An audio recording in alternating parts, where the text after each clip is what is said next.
하나님의 말씀을 봉독해 드리겠습니다. 빌립보서 2장 5절부터 11절까지.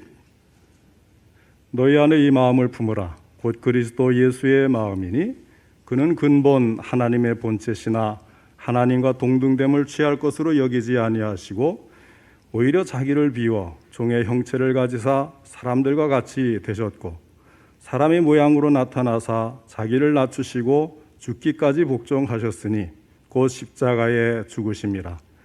이러므로 하나님이 그를 지극히 높여 모든 이름 위에 뛰어난 이름을 주사 하늘에 있는 자들과 땅에 있는 자들과 땅 아래에 있는 자들로 모든 무릎을 예수의 이름에 꿇게 하시고 모든 입으로 예수 그리스도를 주라 시인하여 하나님 아버지께 영광을 돌리게 하셨느니라.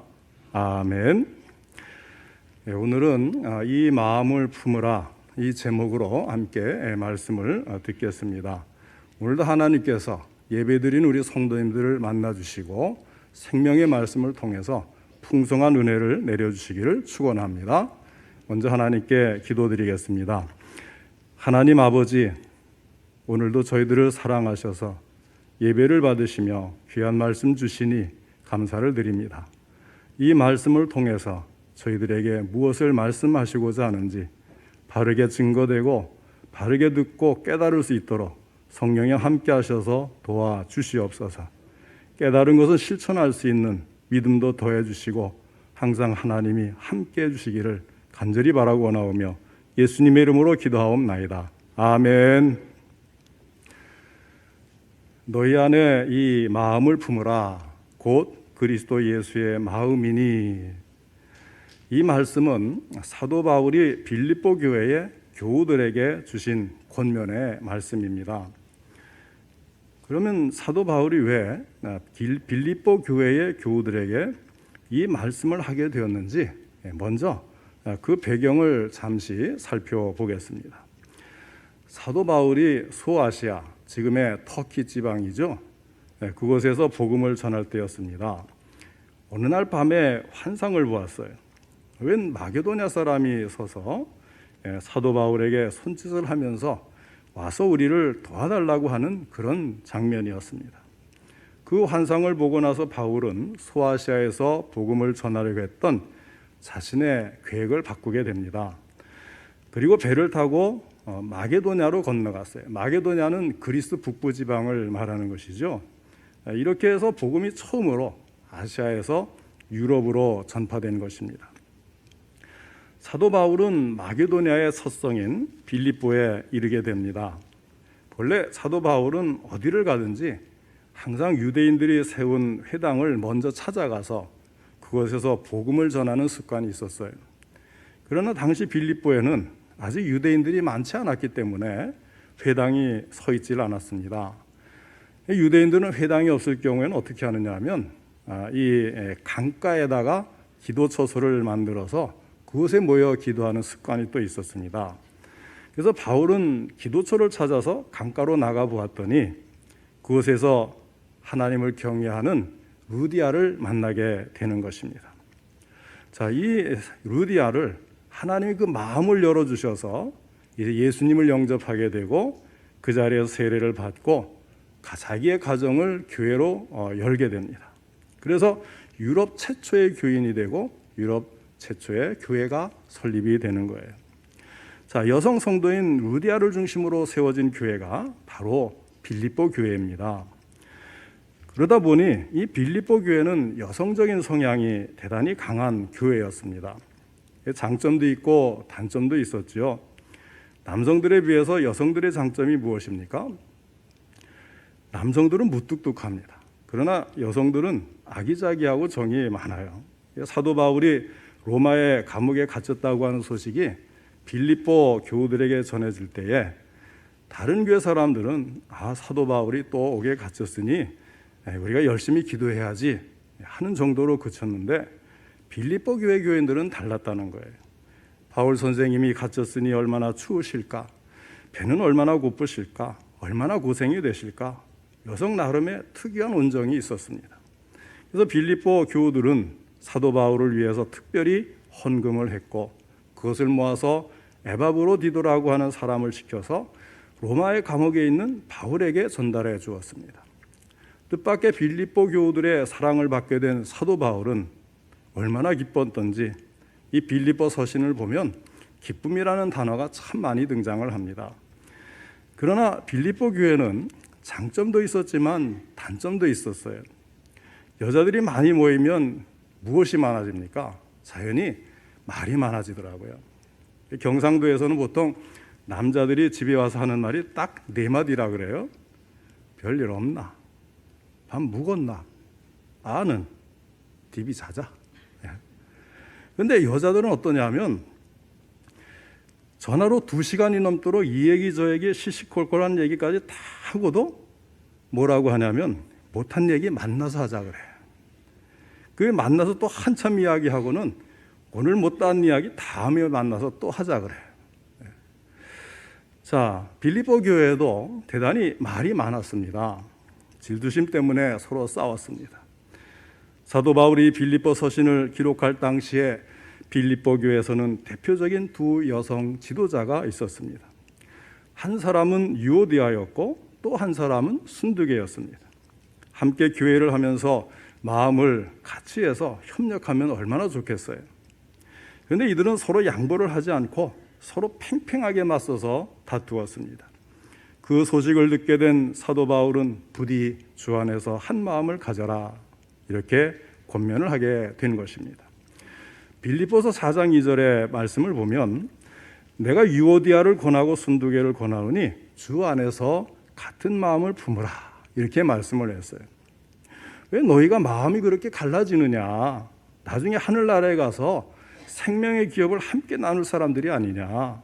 마음을 같이 해서 협력하여 주를 위해서 일해야 되지 그렇게 마음이 갈라지면 되겠느냐고 권면을 하고 있습니다.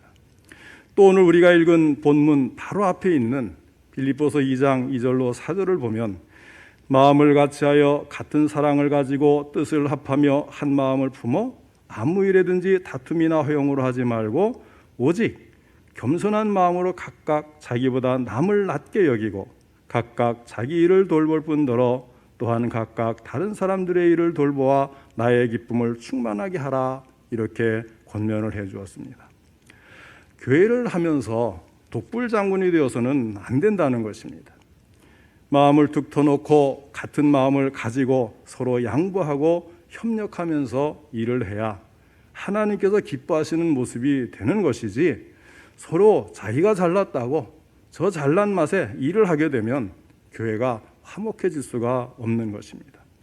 그러면 그 많은 성도들이 어떻게 해야 한 마음이 될 수가 있겠습니까?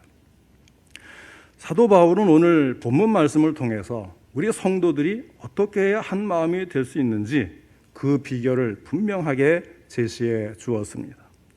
너희 안에 이 마음 곧 그리스도 예수의 마음을 품으라고 했습니다. 우리 마음에 예수님의 마음을 품을 때 하나가 될 수 있다는 것입니다.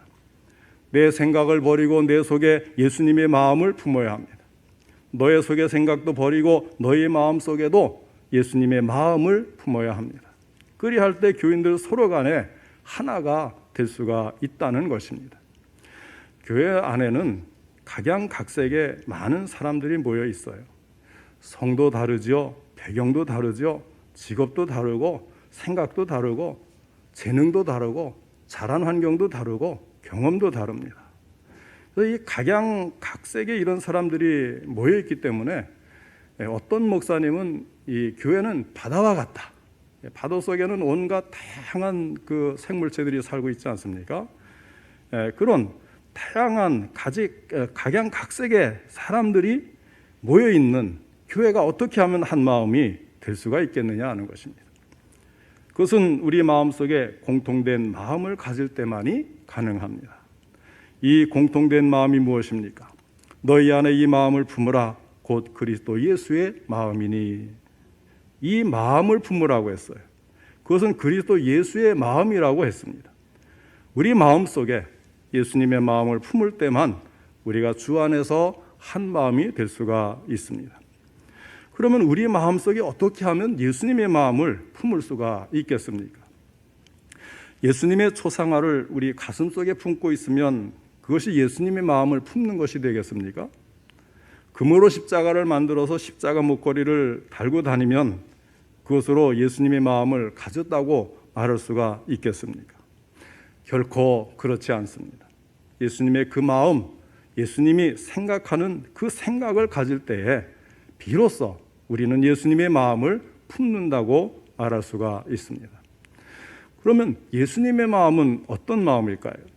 성경 전체가 우리들에게 예수님의 마음을 설명해 주고 있습니다. 그러나 오늘 우리는 꼭 기억해야 될 대표적인 예수님의 마음 세 가지를 우리가 이 본문을 통해서 잠시 생각해 보고 함께 은혜 받기를 원합니다. 첫째로 예수님의 마음은 온유한 마음입니다. 마태복음 11장 28절에서 예수님께서는 이런 말씀을 하셨어요. 수고하고 무거운 짐진 자들아 다 내게로 오라. 내가 너희를 쉬게 하리라. 그리고 나서 뭐라고 하셨는가 하면 나는 마음이 온유하고 하셨어요. 예수님 자신이 스스로 나는 마음이 온유하다고 하셨습니다. 예수님의 마음은 온유한 마음입니다. 우리가 온유한 마음, 따뜻하고 부드러운 마음을 가질 때 성도들 사이에 아무런 문제가 없을 것입니다.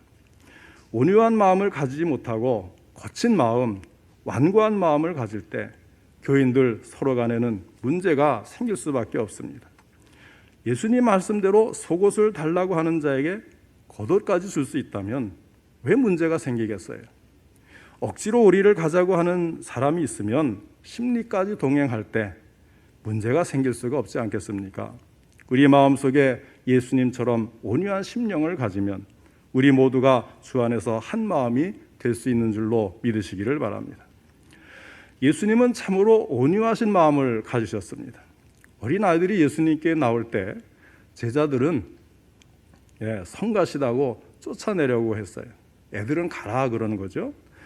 그런데 예수님은 온유한 마음을 가지셨기 때문에 그 아이들을 품으시고 축복해 주셨습니다.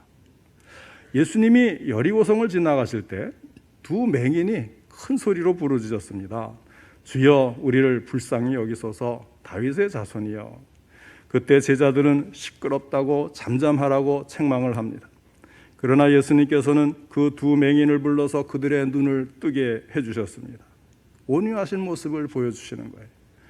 하루는 예수님이 사마리아 지방을 지나가시게 되었습니다. 그런데 그 마을 사람들이 예수님을 영접하지를 않은 거예요. 예수님이 자기들을 멸시하는 유대 사람이기 때문에, 유대 사람 중에 한 사람이기 때문에 이 유대인이라고 해서 이제 배척을 하는 거죠. 예수님의 제자 야고보와 요한이 그 모습을 보고 분노하면서 말했습니다. 하늘에서 불을 내려 이런 동네는 멸망시켜 버려야 합니다. 그러나 예수님께서는 오히려 제자를 책망하시고 조용히 다른 마을로 물러가셨습니다. 예수님이 겟세마네 동산에서 기도하실 때도 마찬가지예요. 대제사장의 종들이 검과 몽치를 들고 예수님을 잡기 위해 왔습니다. 베드로가 칼을 들어서 대제사장의 종 말고의 귀를 잘랐습니다. 그때 예수님께서는 베드로에게 이런 말씀을 하셨습니다. 내 칼을 도로 칼집에 꽂으라. 칼을 가지는 자는 다 칼로 망하느니라. 이렇게 경계하시면서 조용히 붙잡히셨습니다. 예수님은 법정에서도 갖은 곤욕을 다 치르셨지만 그 온유하신 성품을 결코 잃지 않으셨습니다. 그래서 베드로는 예수님의 온유하신 모습을 베드로전서 2장 23절로 24절에서 이렇게 기록을 했습니다. 욕을 당하시되 맞대어 욕하지 아니하시고 고난을 당하시되 위협하지 아니하시고 오직 공의로 심판하시는 이에게 부탁하시며 친히 나무에 달려 그 몸으로 우리 죄를 담당하셨으니 이는 우리로 죄에 대하여 죽고 의에 대하여 살게 하려 하심이라.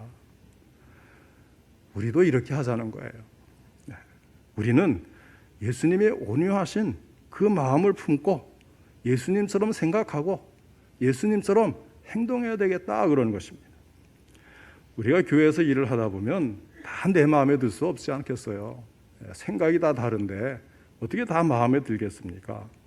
때로는 내 마음에 들지 않는 사람이 있을 수도 있고 경우에 따라서는 내 마음에 상처를 주는 사람도 있을 것입니다. 그래도 우리는 예수님의 온유하신 성품을 생각하면서 상대방을 이해하려고 노력을 해야 돼요. 그래서 교회는 이런 말이 많아져야 된대요. 그럴 수도 있지. 사정이 있겠지. 여러분, 이 두 가지만 생각해도 벌써 마음이 풀리지 않아요? 그럴 수도 있지. 사정이 있겠지. 그런 온유한 마음을 가지고, 넓은 마음을 가지고 감싸줄 줄 아는 사람이 되어야 하겠습니다. 그래야 할 때 교회 안에 서로 간에 아무런 문제가 없게 되는 것입니다. 서양 속담에 그런 속담이 있다 그래요. 향나무는 자기를 찍는 도끼자루에도 향을 묻힌다. 참 우리 그리스도인들이 가져야 될 그런 삶의 자세 아닐까요? 그것이 바로 온유한 심정인 것입니다. 주님이 우리에게 이런 말씀을 하셨지요. 원수까지도 사랑하라. 내 오른편 뺨을 치거든 왼편도 돌려대라. 참 어려운 일이지만 예수님의 명령이니까 한번 그렇게 해보자고요. 온유한 마음을 가질 때 우리 모두가 주님 안에서 하나 되는 귀한 역사가 있을 줄로 믿으시기 바랍니다. 둘째로 예수님의 마음은 겸손한 마음입니다. 나는 마음이 온유하고 겸손하니 하였어요. 마태복음 11장 29절 예수님이 친히 예수님 자신에 대해서 하신 말씀이죠. 오늘 읽은 본문에도 보면 예수님의 겸손하신 모습이 잘 나타나 있습니다. 오늘 본문 6절로 8절을 다시 한번 제가 읽어드리겠습니다. 그는 근본 하나님의 본체시나 하나님과 동등됨을 취할 것으로 여기지 아니하시고 오히려 자기를 비워 종의 형체를 가지사 사람들과 같이 되셨고 사람의 모양으로 나타나사 자기를 낮추시고 죽기까지 복종하셨으니 곧 십자가에 죽으심이라. 예수님은 이렇게까지 자기를 낮추셨어요. 겸손의 모습을 보여주셨습니다. 예수님은 하나님의 본체시다 그랬어요. 동등이라 그랬어요. 다시 말하면 예수님은 하나님이시다, 그런 말씀입니다. 그럼에도 불구하고 예수님은 모든 것을 다 비우셨어요. 우리 인간은 얼마나 교만합니까? 그래서 비우지 못하고 채우려고 애를 쓰는 것이 사실이죠. 물질을 채우려고 애를 쓰고 명예를 채우려고 애를 쓰고 학식과 권세를 채우려고 애를 씁니다. 그러나 예수님께서는 모든 것을 다 비우셨습니다. 겸손의 표본이라고 할 수 있을 것입니다. 예수님은 우리를 섬기시기 위해서 종의 형체를 가지고 사람의 모습으로 이 땅에 오셨습니다. 예수님께서 태어난 곳이 어디입니까? 베들레헴 마구간 아니겠습니까? 세상이 이보다 더 어떻게 낮아질 수가 있겠어요? 요즘 젊은 사람들은 아기를 낳으면 온갖 정성을 다 해서 키워요. 만지는 것보다 비싼 것, 메이크업 것 이런 것이 아니면 사지도 않고 쓰지도 않으려고 그래요. 그래서 뭐 아이를 낳으니까 막 벌써 친정의 시댁에 위세를 떨어요. 아기 낳았는데 뭐 없느냐는 거죠. 좋은 거 사달라는 거예요. 자, 그런데 예수님께서 제일 먼저 누우신 곳이 어디입니까? 말구유 아니겠습니까? 말에게 먹이를 주는 그런 먹이통이에요. 자, 이보다 더 어떻게 낮아질 수가 있겠어요? 예수님은 자신을 계속해서 낮추셨습니다. 가장 흉악한 죄인들이나 달리는 그 십자가에서 죽으시기까지 자신을 낮추신 것입니다. 우리도 예수님을 본받아서 나를 낮추고 겸손한 모습이 되어야 할 것입니다. 그럴 때 하나님께서는 반대로 우리를 높여주셔요. 예수님이 스스로 저 밑에까지 내려가시니까 하늘까지 올리시지 않습니까? 이게 하나님의 방법이거든요. 스스로 낮추면 하나님이 그를 높여줘요. 사람들에게 존경받게 해줍니다.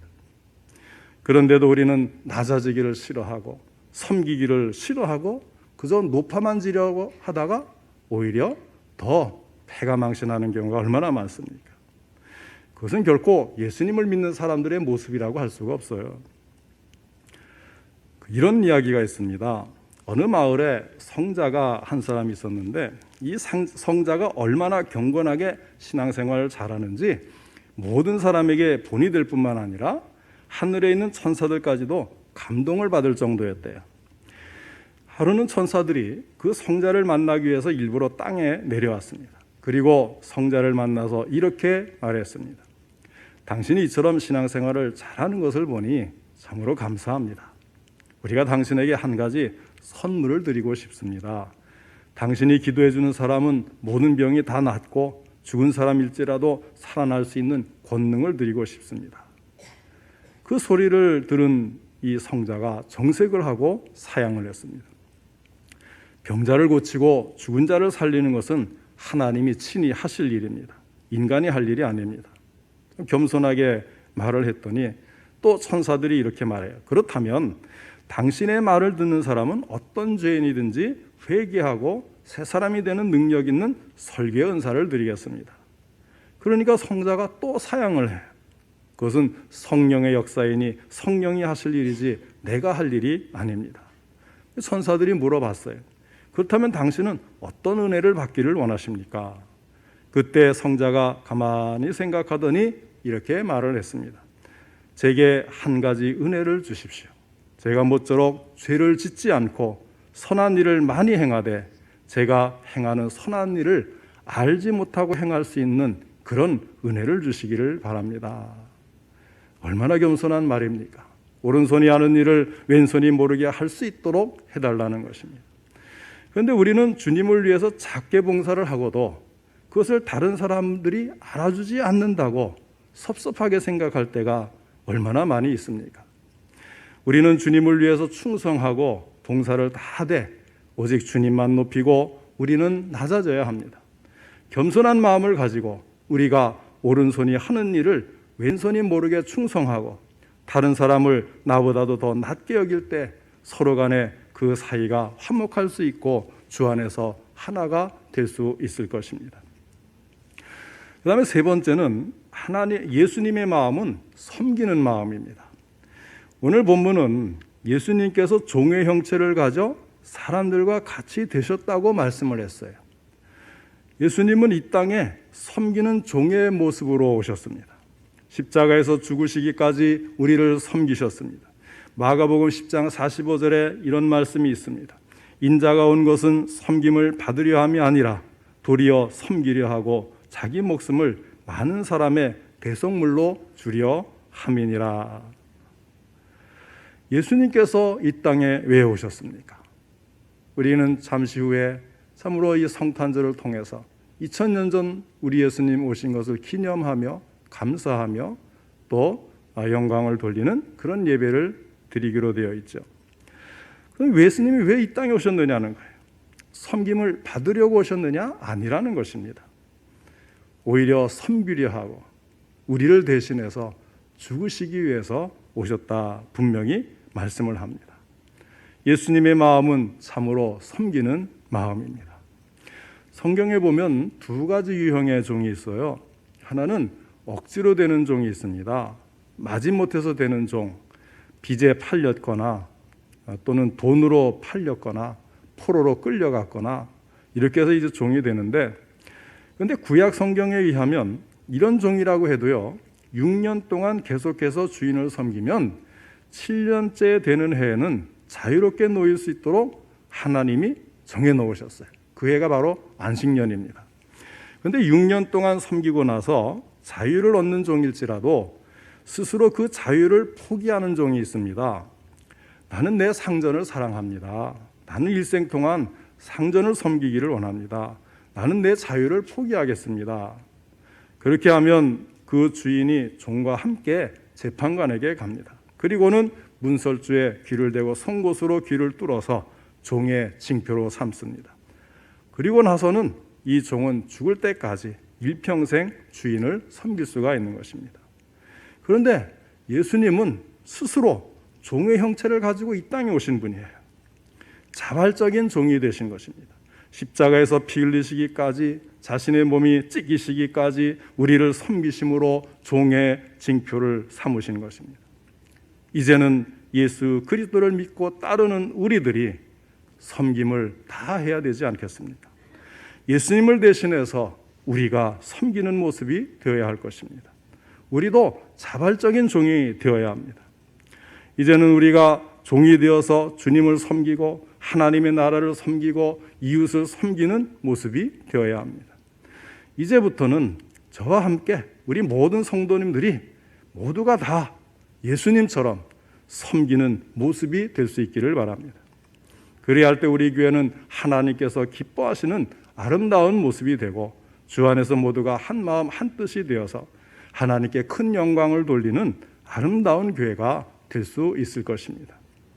사랑하는 성도 여러분, 이 다음에 우리가 주님 앞에 설 때 주님께서는 우리에게 어떤 질문을 하실까요?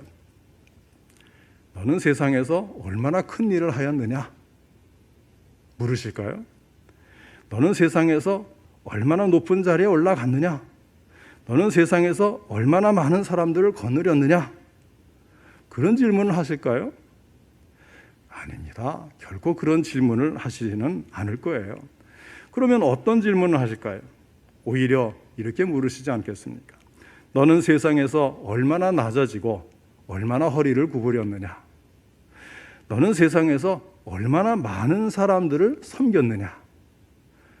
그래서 이 땅에서는 내가 거느리는 사람이 많으면 높은데 하늘에서는 내가 섬기는 사람이 많아야 높아진다. 우리 성도님들은 어떤 자세로 섬기고 있습니까? 예수님이 십자가를 지시기까지 우리를 섬기신 것처럼 우리도 남은 생애를 섬기는 자세, 주님을 섬기고 이웃을 섬기는 모습이 되어야 하지 않겠습니까? 오늘 읽은 성경 빌립보서 2장 5절, 너희 안에 이 마음을 품으라 곧 그리스도의 예수의 마음이니 하였습니다. 예수님의 마음은 어떤 마음입니까? 예수님의 마음은 온유한 마음입니다. 예수님의 마음은 겸손한 마음입니다. 예수님의 마음은 섬기는 마음입니다. 우리 모두가 이와 같은 마음을 가질 때에 우리가 주 안에서 한 마음이 될 수가 있습니다. 사랑하는 성도 여러분, 우리가 진정으로 예수님을 믿는 신자들이라고 한다면 우리 모두 예수님의 마음을 품고 온유와 겸손의 정신으로 다른 사람을 섬기는 데 힘쓸 수 있기를 바랍니다. 오늘 다시금 내년 21년에 교회를 섬길 직분자들로 임명이 되었습니다. 진정 그리스도 예수님의 마음을 품고 모두가 하나 되어 또다시 한 해 동안 충성 봉사하며 수고해 주시기 바랍니다. 내 생각을 버리고 내 속에 예수님의 마음을 품어 서로 간에 하나가 되고 같은 마음과 같은 뜻으로 분쟁이 없이 온전히 합하여 주의 복음을 전파하기 위해서 항상 협력하는 성도가 되고 교회가 될 수 있기를 주님의 이름으로 축원합니다.